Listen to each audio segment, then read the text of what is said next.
Now the next product is Vestige Prime Combiotics. एक बहुत ही पावरफुल प्रोडक्ट है, कैप्सूल इन कैप्सूल टेक्नोलॉजी। जब ये प्रोडक्ट आया था तो ये एक बहुत ही पावरफुल प्रोडक्ट मुझे लगा था, क्योंकि it's such a Kainchi product. अगर आप इसके कैप्सूल को खोलेंगे तो आपको बाहर एक व्हाइट कलर का कैप्सूल मिलेगा, अंदर एक ब्लैक कलर का कैप्सूल मिलेगा, राइट। तो मतलब एक कैप्सूल के अंदर एक और कैप्सूल डाला गया है। बाहर के कैप्सूल के अंदर है मल्टी वाइटामिन मल्टी मिनरल्स, मतलब बहुत सारे वाइटामिन और मिनरल्स इसके अंदर हैं। अब जब भी आप कॉम्बोटिक्स खरीदें, और मैं आपसे रिक्वेस्ट करूंगी कि जरूर आप कॉम्बोटिक्स खरीदें, और कॉम्बोटिक्स की डब्बी जो है उसका जो पैकेजिंग आती है उसको जरूर पलट के देखें, राइट। मेरे पास 90% जो क्वेरी आती है वो ये आती है कि मैम हमारे कौन से प्रोडक्ट में विटामिन डी अच्छी मात्रा में है। तो अगर आप उसे पढ़ेंगे तो आप देखेंगे कि विटामिन डी की रोजमर्रा की रिक्वायरमेंट को कॉम्बायोटिक्स पूरा करता है। अगर आप 2 कैप्सूल्स ऑफ कॉम्बायोटिक्स लेते हैं तो रोज आपको जितना विटामिन डी चाहिए 100% पूरा हो जाता है। Vitamin B12 it is a severe deficiency, मतलब विटामिन B12 और विटामिन डी की डेफिशिएंसी तो आज हर घर में 4 लोग हैं तो चारों लोगों को ये डेफिशिएंसी है, जिसकी वजह से आपको पैरों में जो नसें खिंचती हैं, जो कई लोग बोलते हैं, आई डोंट नो उसको इंग्लिश में क्या बोला जाता है, हमारी भाषा में बोलते हैं कि नसें खिंच गई हैं, पोषण की कमी के कारण डेफिशिएंसी हो जाती है, राइट। और बहुत सारे इश्यूज आते हैं, जॉइंट्स के अंदर पेन होने लगता है विटामिन B12 की डेफिशिएंसी के कारण। 100% उसे पूरा करता है। हर तरीके का vitamin B, vitamin B1 B2 B6 B12, हर विटामिन बी इसमें बहुत अच्छी मात्रा में। एक बार इसकी डब्बी को आप पीछे पलट के देखिए, वहां पे लिखा हुआ है 100% RDA, 50% RDA, 80% RDA। That means आपकी रोजमर्रा की रिक्वायरमेंट को 100% पूरा करता है, 80% पूरा करता है।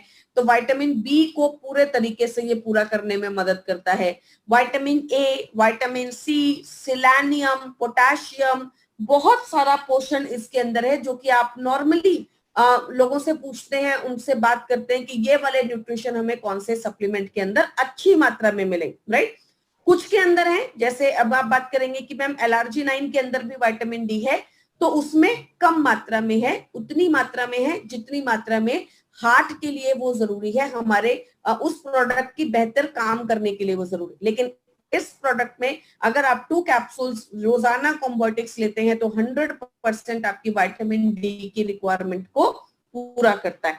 तो बहुत सारे विटामिन और मिनरल्स हैं और बहुत ही अच्छी मात्रा में है, क्योंकि स्पेशली ये प्रोडक्ट उसके लिए बनाया गया है जो लोग बीमार हैं, जिन लोगों को प्रेगनेंसी के अंदर पोषण की कमी है, जिन लोगों का न्यूट्रिशन उतना अच्छा नहीं है, डाइजेस्टिव डिसऑर्डर्स, और स्पेशली जो मेडिकेशंस खाते हैं, जो किसी भी तरीके की दवाई खाते हैं, वहां पर उनको सप्लीमेंट की जरूरत होती है। बेसिकली हमें बहुत ज्यादा इसके बारे में एजुकेशन नहीं है, हम इतना अवेयर नहीं है। बट जब भी आप कोई सप्लीमेंट, जब भी आप कोई दवाई खाते हैं, जैसे आपने कोई पेन किलर खाया, तो बहुत जरूरी है कि उसके साथ आप विटामिन बी कॉम्प्लेक्स जरूर लें। अगर आप कोई एंटीबायोटिक खाते हैं तो बहुत जरूरी है कि आप उसके साथ विटामिन सी या विटामिन बी कॉम्प्लेक्स लें। अगर आप कोई हार्ट की मेडिसिन खाते हैं तो बहुत जरूरी है आप उसके साथ कोएंजाइम Q10 लें। तो बेसिकली जब हम कोई दवाई खाते हैं तो हमारी बॉडी में कुछ चीजें डेफिशिएंट हो जाती हैं, जिसको हमें रिन्यू करना जरूरी है। तो वहां पर भी ये प्रोडक्ट आपकी बहुत अच्छे से मदद करता है। नाउ नेक्स्ट, जो ब्लैक कलर का कैप्सूल है उसका क्या फायदा है, उसके अंदर है प्रोबायोटिक्स। प्रोबायोटिक्स क्या होते हैं? Good bacteria. देखिए हमारे शरीर में, हमारे गट के अंदर गुड बैक्टीरिया होते हैं एंड बैड बैक्टीरिया होते हैं, दोनों तरीके के बैक्टीरिया होते हैं। गुड बैक्टीरिया का मतलब क्या है? वो बैक्टीरिया जो हमारे शरीर के डाइजेशन में मदद करते हैं। कहाँ से आते हैं ये बैक्टीरिया? हमारे ही खाने से आते हैं। हर एक कल्चर में अगर पेट खराब होता है तो बोला जाता है कि दही खाओ, राइट। अगर आपको पेट के इश्यूज हैं, आपका पेट खराब है, आपके पेट में हीट ज्यादा बनती है, तो वहां पे आपकी मम्मी, आपकी नानी, आपकी दादी हमेशा आपको बोलेंगे कि आप दही खाओ। क्यों? क्योंकि दही में क्या होते हैं? Good bacteria. दही किससे बनता है? बैक्टीरिया से बनता है। साउथ इंडियंस के कल्चर के अंदर इडली और डोसा बनता है, राइट।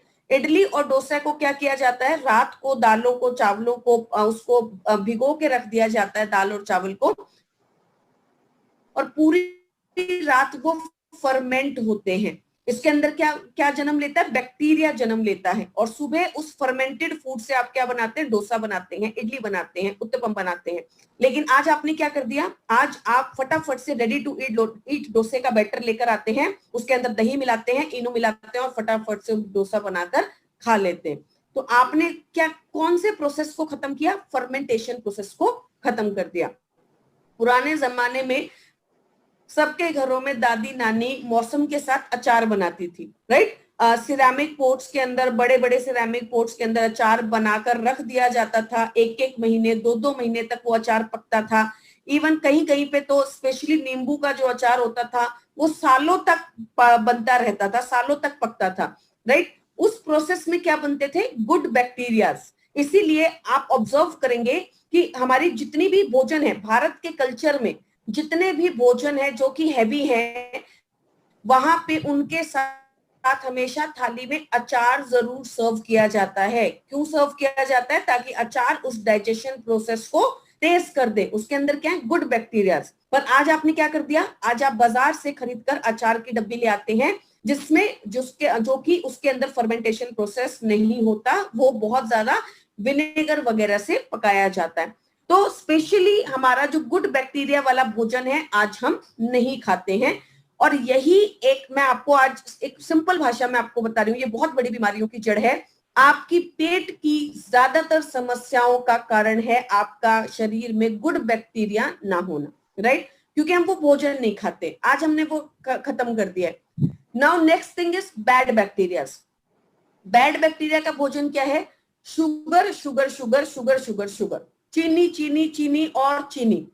अब आप खुद ऑब्जर्व कीजिए कि आप पूरा दिन में कितनी चीनी खाते हैं। सुबह उठते ही चाय के साथ चीनी, मीठा, राइट, बहुत सारी चीनी हम खाते हैं। और आपने एक बार कभी ऑब्जर्व किया है, जब आप एक मिठाई का पीस उठाते हैं तो आपको दूसरी मिठाई का पीस खाने का मन करता है, फिर तीसरा, फिर चौथा। और अगर आप मीठा खाते चले जाएंगे तो आपके शरीर में आपको मीठे की क्रेविंग होती चली जाएगी। वाई, बिकॉज आप अपने बैड बैक्टीरियाज को भोजन देते चले जा रहे हैं और वो आपके शरीर में ग्रो करते चले जा रहे हैं, राइट। तो अब आपको पेट की समस्याएं होने लगेंगी। पेट में आपका पेट इनडाइजेशन करता है, एसिडिटी बनाता है। खाना, आपको कई लोग मुझे फोन करते हैं, मैम खाना तो खा लेते हैं लेकिन वो गले तक रहता है, वो पेट में ही पड़ा रहता है, डाइजेस्ट नहीं होता। मैम मेरे को रात को जब मैं सोता हूँ तो खाना मुंह में आ जाता है, खाने का फूड की पाइप में आ जाता है, मतलब एसिडिटी मुंह तक आ जाती है, राइट।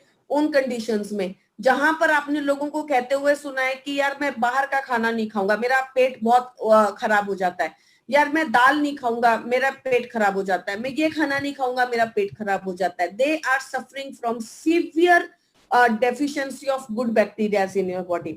आप ऐसी कंडीशंस में ज्यादातर क्या करते हैं, आप ऐसी कंडीशंस में डॉक्टर के पास जाते हैं, एंटासिड्स लेते हैं, बहुत सारी ऐसी चीजें लेते हैं, गोलियां पॉपअप करना शुरू कर देते हैं जो कि आपकी एसिडिटी को कम करती है, राइट, या फिर आपको आपको कॉन्स्टिपेशन को रिलीव करने में आपकी मदद करती है। लेकिन वो तो आपकी बॉडी को नुकसान पहुंचा रही है।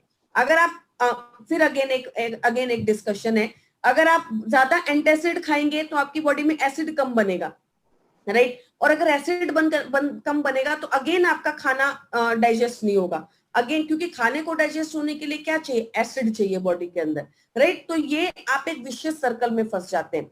तो गुड बैक्टीरिया, ये प्रोडक्ट ऐसे ही लॉन्च नहीं किया गया, इसके पीछे बहुत रिसर्च थी, इसके पीछे बहुत ज्यादा ब्रेन लगाया गया था कि किस तरीके से हम अपने लोगों को प्रीबायोटिक्स और प्रोबायोटिक्स की इंपॉर्टेंस को समझा पाए और उनको ये प्रोडक्ट दे पाए। इसीलिए ये प्रोडक्ट जो है प्रीबायोटिक्स और प्रोबायोटिक्स के कॉम्बिनेशन के साथ आता है। It is a marvellous product जो कि आपको विटामिन और मिनरल्स भी देता है और प्रीबायोटिक्स एंड प्रोबायोटिक्स भी देता है। प्रीबायोटिक क्या है, प्रोबायोटिक का भोजन। जैसे आपको आपको खाने के लिए दाल रोटी सब्जी चाहिए, ऐसे ही गुड बैक्टीरिया को खाने के लिए क्या चाहिए, प्रीबायोटिक्स, राइट, उनका भोजन है। दोनों ही चीजें आपको कॉम्बायोटिक्स के अंदर मिलती हैं। कहाँ कहाँ काम करता है, जैसे मैंने आपको बताया, तो शायद आपको दिमाग में बहुत सारी जगह ऐसी आई होंगी जहां पर आपको लगता है कि आप ये प्रोडक्ट यूज कर सकते हैं। इम्यूनिटी से लेकर अगर आपका आपका गट बैक्टीरिया खराब है तो आपका इम्यून सिस्टम कभी भी अच्छा नहीं हो सकता। तो इम्यूनिटी से लेकर आपका डाइजेस्टिव सिस्टम से लेकर आपके ऑर्गन से लेकर हार्ट, डायबिटीज, ऑस्टियोपोरोसिस, हर एक कंडीशन के अंदर हम कॉम्बायोटिक्स ले सकते हैं। डोसेज 1 से 2 capsules, minimum 2 capsules per day with food, right. अब यहां पर मैंने बोला है विद फूड। विद फूड मतलब या तो आप खाने के बीच में खा लीजिए, जैसे मैंने 2 चपाती खाई, उसके बाद कॉम्बायोटिक्स खा लिया, उसके बाद मैंने अपना तीसरा चपाती को खाया या फिर चावल खाया, या फिर जैसे ही मैंने अपने खाने की प्लेट को रखा उसके बाद इमीडिएटली मैंने क्या खाया, कॉम्बायोटिक्स। क्यों मैं आपको बोल रही हूँ विद फूड? जैसे मैंने आपको ऑलरेडी बताया प्रीबायोटिक्स एंड प्रोबायोटिक्स है, तो आपके खाने की डाइजेशन को अच्छा कर देंगे, इमीडिएटली खाने की डाइजेशन को इंक्रीज कर देंगे, इसलिए ये खाने के साथ दिया जाता है। जिनका एपेटाइट खराब है, अगर किसी को पेट की समस्या है, एसिडिटी की प्रॉब्लम है, एंजाइटी इश्यूज है, फॉर दैट सेक थायराइड की इश्यूज के अंदर बहुत सारे ऐसी न्यूट्रिशन देता है जो कि थायराइड की प्रॉब्लम में बहुत ज्यादा बेनिफिशियल है, राइट। डायबिटीज के अंदर बहुत सारे ऐसे न्यूट्रिएंट्स हैं जो कि डायबिटिक प्रॉब्लम को कंट्रोल करते हैं। हर एक कंडीशन में कॉम्बायोटिक्स आपको बहुत अच्छे रिजल्ट्स देता है। अगर आप स्ट्रेस में है, तनाव में है, तो आपके गट बैक्टीरिया हमेशा खराब रहेगा, वहां पर आप अगर कॉम्बायोटिक्स लेते हैं तो आपको बहुत अच्छे रिजल्ट्स मिलते हैं। तो ओवरऑल हर एक तरीके के इश्यूज के अंदर आपको ये बहुत अच्छे रिजल्ट्स देने में आपकी मदद